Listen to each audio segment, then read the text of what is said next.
नमस्कार मंडळी. लग्नानंतर होईलच प्रेम या मालिकेच्या आजच्या पुढील भागात आपल्याला असं पाहायला मिळालं.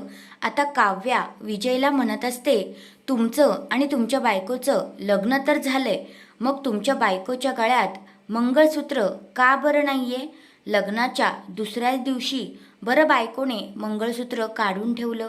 दुसऱ्या बाजूला आता मानिनी वसू आत्यांना सांगत असते, म्हणत असते, बघा ताई, तुमच्या आणि तुमच्या मुलीमुळे काय आत्ता माझ्या दोन्ही सुनांवर पण काही प्रॉब्लेम आला ना, तर मी ह्या टायमाला कुणालाच माफ करणार नाही.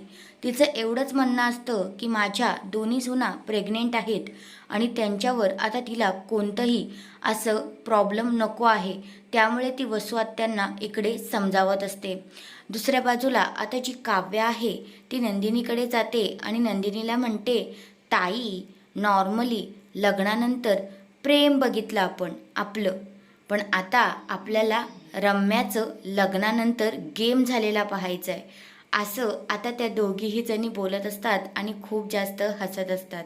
कारण आता त्यांनी एक प्लॅन केलेला असतो की रम्या आणि विजयच्या या खोट्या नात्याचं, खोट्या लग्नाचा गेम करायचा. तर हा आहे आजचा पुढील भाग. तुम्हाला कसा वाटला ते कमेंट करून नक्कीच सांगा. धन्यवाद.